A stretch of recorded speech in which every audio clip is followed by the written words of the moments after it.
everyone, and welcome back to another game review. I'm your host as ever, Peppermint98. Welcome back. Today I am covering Have a Nice Death. Yeah. It's a very interesting game, to say the least. Just came out on Game Pass not too long ago. For console. I thought I'd give it a try, and I've kind of fell in love with it because I love the style of like roguelike games.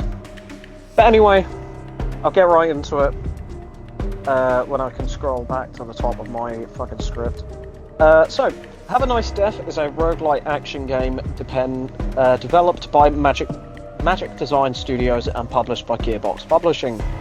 Released in early access in 2022 and fully in 2023, offers players a unique blend of humour, style, and challenging gameplay set in a corporate underworld.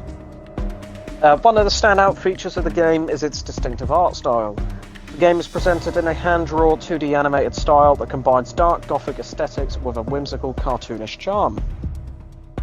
The environments are richly detailed, with the afterlife depicted as a sprawling corporate office. Each department has its own visual theme, ranging from dreary office cubicles to fiery forges and eerie laboratories. The character design, particularly of Death himself, is both charming and morbid, reflecting the game's humorous take on mortality and corporate drudgery. As a roguelike, Have a Nice Death emphasises replayability and challenge. Players, as mentioned, control Death, who is fed up with his minions not performing their duties correctly, leading to an imbalance in the afterlife. The goal is to restore order by navigating through various departments of Death Inc. and defeating rogue minions and their bosses. The game features tight, responsive controls that make combat feel satisfying. Death has access to a variety of weapons and abilities which can be upgraded and customised through skill trees and power-ups found during runs. I'll just take a second to breathe there. Combat is fast-paced, requiring quick reflexes and strategic thinking to dodge attacks and unleash combos. Each department culminates in a boss fight which tests the player's mastery of the game's mechanics. The procedural generation of levels ensures that each run is different, keeping the experience fresh. However, the randomness can sometimes lead to frustration, particularly when the available upgrades or level layouts are not conducive. Sorry, I know words. I can't tell if that's even a word that I meant to use. Sorry, bear with me. I don't know if that's even a word. Basically, if it's not helpful to a player's current build or strategy, the narrative of Have a Nice Death is woven into its gameplay and setting. The game's story is light-hearted and infused with dark humour. The characters, including the boss and minions, are often humorous parodies of workplace stereotypes and corporate culture. The dialogue is witty, and the interactions between Death and his subordinates add depth to the otherwise straightforward plot. The game's humour is one of its strongest points, managing to be both macabre and charming.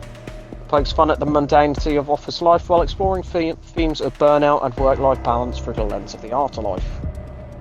The audio in the game complements its visual and narrative style. The soundtrack features a mix of eerie, atmospheric tunes and more upbeat, quirky tracks that match the game's tone. Sound effects are crisp and impactful, enhancing the satisfaction of combat. Voice acting, where present, is well performed, adding personality to the characters. The game is a challenging one, and I usually don't like it. And its roguelike nature means players will need to embrace failure as part of the learning process. The difficulty curve can be steep, especially for those new to the genre.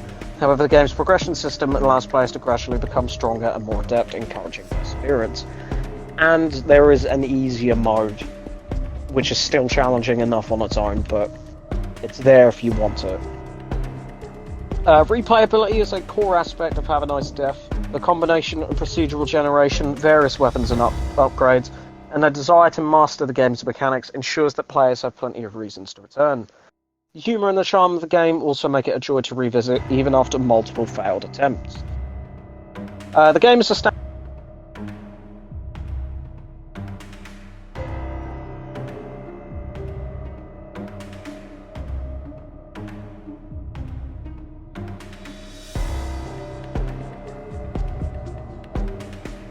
Design Studios has crafted a game. Sorry, that just came up that I've been disconnected. Sorry. Magic Design Studios has crafted a game that is both fun and visually striking, ensuring that players will want to keep coming back for just another run. So yeah, it's really good, and it's on Game Pass if you have that. If not, I'm sure it's a fair price, I think. Just gonna have another drink. Yeah, it's a good time. It's difficult for a roguelike, but that's part of, as I said, the learning process is to get better, and death is part of the gameplay loop of being able to come back stronger with new upgrades and gear. But yeah, that about sums it up. Thank you ever so much for listening, and I'll see you next time.